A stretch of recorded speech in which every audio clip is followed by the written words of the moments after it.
You're enslaved by everything you think is yours. There are many things in this world that have become trite sayings that have seemingly lost much meaning, but they are nonetheless true and often profound, despite the fact that they're often repeated by people who have not seen or understood their true meaning. It is a trite saying in the Western world to say something to the effect of the things you own end up owning you. People say this flippantly. They often say it as a justification for owning less, when in reality their reasons for having less are outside their control, and they would absolutely have more if they could. They are not choosing their path for any serious reason. They were thrust into it. And they just use trite sayings like this as a way of coping or feeling enlightened or feeling better than the average person. Oh, I don't need that many possessions. Possessions end up owning you. Oh, I'm like the Buddhists. I'm special. I'm a minimalist. So many people who get into quote unquote minimalism are just so full of themselves. I mean, perhaps there was a spark of sincere desire that fizzled out, but generally they're interested in another aesthetic. They like the aesthetic of having less. It's very aesthetic. It's very much about aesthetics.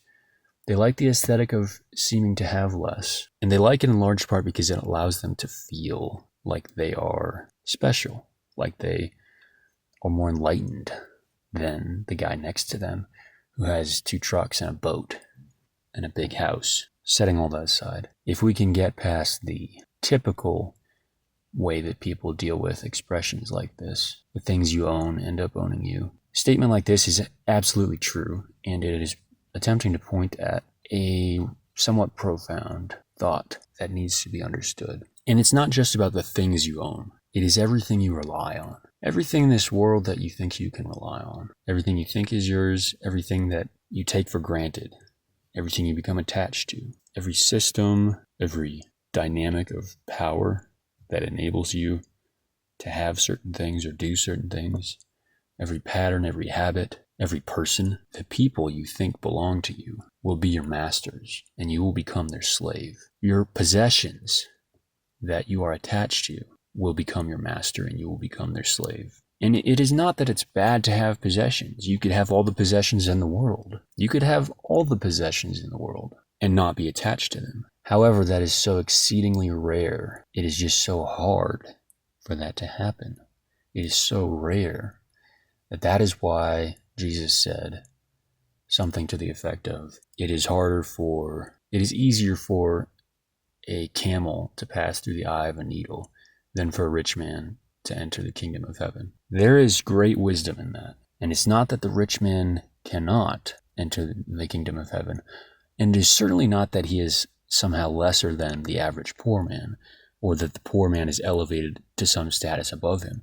That is not the case at all. What is meant by that wisdom is that your possessions, all the things you have pursued and attained in this material world, if you think they're yours in some solid way, if you think you can rely on them, if you think they belong to you, in the end, you will be sorely disappointed, either when you become disillusioned later in life, or perhaps not until you're on your deathbed. But at some point, it will probably become obvious to anyone with a soul that is true. You are enslaved by everything you rely on. So many men today have become so reliant on a certain quote-unquote quality of life. And what most people mean when they say quality of life now is, it has nothing to do with like a higher quality to one's life. It has to do with, the term quality of life is almost synonymous with material comforts or material possessions. And so men have become accustomed to sleeping under a roof with a warm, dry, cozy bed to sleep in, and clean linens, and new clothes every month or two, and a TV that shows you all the sports games that are currently going on, all the movies and TV, and everything that you could possibly want to see that exists in media. A refrigerator that is full of food and cabinets that are full of food, and often a second refrigerator in the garage that's full of alcohol and food, and a freezer full of frozen food, and a grocery store down the street that at any moment, if you feel like you want a different kind of food or a different drink or a little bit of some kind of pleasure to entertain your taste, you can drive down the store and you can pick up a carton of ice cream or whatever it is. And the store will always have it in the minds of Americans. It will always be there. And if it's not there, that is a serious inconvenience. And I can go to a restaurant at any time, and I can have a meal prepared for me, and I can have drinks, and I can go to the gym, and I can go to a movie, and I can go to the rec center, I could do this, I can do that, I can go with friends, I can hang out, I can do these activities. And it's all just there, and it's all just, I count on it. And there's a certain amount of these items and lifestyle choices that I must, in fact, have if I want to keep up the same social group that I run in. If I want to participate in this social setting with this circle of friends, realistically, that is only really feasible if I have all these things. If I have Netflix and I have the game that we can watch on Sunday. What if you didn't have any of that? What if you lived in the woods under a lean-to tarp or in a cave? What if you had no screens to watch, to entertain yourself with? What if you barely had enough food to stay alive and you in fact were losing weight? Or perhaps you're very healthy, but you don't have entertaining food. You just have rice and a little bit of meat. Could you live that way? Could you walk away intentionally of your own volition from all of these material comforts? Now, a lot of people will respond to that by saying, well, yes, I could, but I just don't want to, and I have no reason to. For some people, that actually is true. But I would suggest that it is very easy for one to deceive oneself here, and that actually men in general are paying a very high price for all of these things. And it's not just the money that you have to sell your soul at some terrible job that degrades your spirit. That's a massive thing that needs to be discussed on its own, but it's not just that. It's not just that you have to make money, participate in an economy that is set up to destroy you and plunder you, an economy that is set up to loot the fruit of your labor and to steal your blood, sweat, and tears and use it to fund whatever the powerful are funding at that moment. It's not just that. You're also afraid. You're also afraid to incur the disapproval of your peers. You are afraid to incur the disapproval of your peers because you have not found within yourself dignity. And as a result, you have to search for an outward mask of synthetic dignity that you can get from the validation of your peers, who are also all doing the same thing. And so the average social circle in America becomes this false circle jerk of foolish people who are so caught up in the system, they have never considered that there could be another path. It's not, everyone can't be wrong. So I'll just keep doing this. I'll have the friend circle, I'll have the job, I'll have the money, I'll have the house, I'll have the truck, I have everything. And maybe I'm struggling financially, maybe I'm not doing that great, but at least I have the minimum set of things that you're expected to have. At least I can support my family, and my wife hates me, and frankly, I hate her, and my kids are being taught to hate me, and this is a dark road that I'm going down, but I don't know a different one, so I'm just going to go down this one. And this is the one that everyone goes down. And I'm afraid to lose the approval of my peers, and I'm afraid of how it would look if I walked away from it all. What if you were homeless? What if you lived in a fucking gutter? What if you lived in a little cardboard tent? Would that mean failure? Would that mean that you lost? Would that mean that you are less than? I am suggesting to you that if you do that of your own volition, in search of your own path, there is more dignity in that than in maintaining the status quo. There's more dignity in lying in a gutter. I mean, you could be homeless without lying in a gutter. Usually, the gutter people are on drugs. You don't have to be on drugs. But you can choose your own path without subscribing to the system. You don't have to be a slave to all these things. You think you own these things. You think you've made progress. This is what it is. So much of this is the illusion of progress. I have more net worth now than I did 5 years ago. That's progress. Is it? Is that progress? Now I'm starting a family, which I didn't have 5 years ago. Now I have a down payment on a house, which I didn't have 5 years ago. All these things. Now I have a slightly better truck than I had 5 years ago. My job is paying a little bit better. Of course, in real terms, it's not, because inflation is eating away my wealth much faster than they can give raises. But, the number is higher, so I feel like I'm making some kind of progress. Or maybe I've advanced my career such that I have a more prestigious title now. And when I say that at Thanksgiving dinner in front of my relatives, they say, "Oh, good for you. You're a this now. You're a project manager." That's so nice. And it makes my parents smile because they get to feel good about themselves because their son is a project manager instead of a fucking Wendy's employee. Is it better to be a project manager than to work at Wendy's? I don't know. But I know that most people who do that do it not because they know it's better, but because everyone else thinks it's better and they want the approval of everyone else. You're not making progress. You are destroying your soul. The only thing that is progressing is the gradual death of your spirit. That is the progress that you're getting. That's what you're getting. You're progressing toward death. There's so much sunken cost fallacy. I have invested so much time into this career. I've invested so much time into this relationship. I've invested so much in this path to go this direction. So I lack the courage to throw it all away. I'm not telling anyone that they need to throw it all away. I'm telling you that it is most likely, it is almost certain that you are becoming a slave to all of the things that you are afraid to throw away. That includes relationships. It includes objects.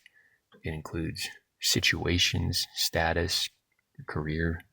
It includes everything in life that you feel like you've attained. What if it all went back to zero?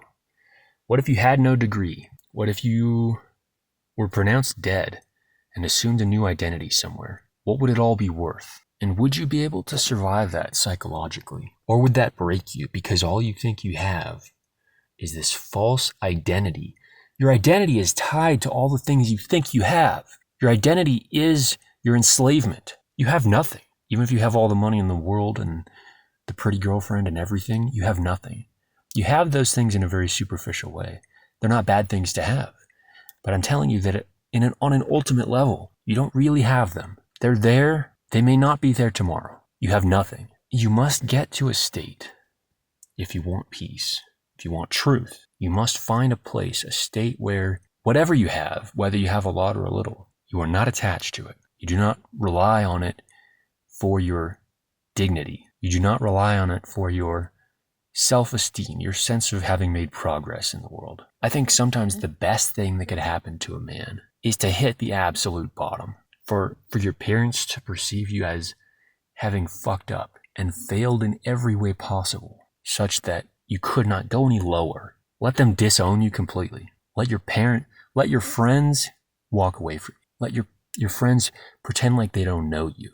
Let everyone abandon you. Let all your possessions be taken. Burn your money. And what would happen then? That would be a test. That would be a test. And it's not that a man must literally do all of those things physically, but the draw, the desire to do those things comes from a sincerity for truth, a desire for truth, a desire to find out what one is really made of and what one really is. What is left when I take away all of the superficial aspects of what I think my identity is? What would there still be? Anything? I guess what would be left is just me without any attachments. The man who can lose everything and become nothing in the eyes of those who once respected him. The man who can do that and still find within himself dignity and power is a noble man, I think, is a transcendent, I don't have the words for it. That is what I aim for. And it's maybe the only thing I care about ultimately. Some people perhaps don't care that they're slaves. Some people maybe on some level even are aware that they are enslaved by the things that they rely on, and they choose not to care because it would be ugly, it would be uncomfortable. So many things in life. In order to rise above them, you have to dive headfirst into the part that's uncomfortable. And if you want a shortcut, if you want a trick, one trick that I have employed, maybe it's cheating, maybe it's not the best way, but I personally have found it useful, is to just not pursue too much in life that you really will find yourself attached to. Because once you understand that it takes immense strength, inner fortitude, to not be attached to something, you may find that it's easier, especially when you're young, just to pull yourself away from those things, because in part you're afraid that you will become attached to them. And it is not yet clear to you if you have the strength to overcome that. As you become stronger, as you become more in tune with the truth, maybe you will find it easier to not be enslaved by these things, by these superficial aspects of life. But in the meantime, if you're not that strong, understand that, focus on that, meditate on that, but also consider cutting off, removing from yourself the things that enslave you. Not because that is the solution. The solution is internal. The solution is to overcome that within yourself. But because by taking drastic action, Christopher McCandless burning his money, does that make strategic sense? Especially when he had to go and get a job to make more money later? No, arguably it doesn't. But that is a beautiful action, and it is important because it signals first and foremost to oneself that one is serious. Drastic action must be taken because the world is an overwhelming hurricane of power and force trying to tear you apart. And in order to resist it, taking small steps will get you nowhere. You must be ruthless. You must take drastic action. It won't be that getting rid of all your possessions and living as a monk is the correct action for every individual. That's not the case. But you best make sure that the severity of your path, of your action, whatever it is you choose, is no less potent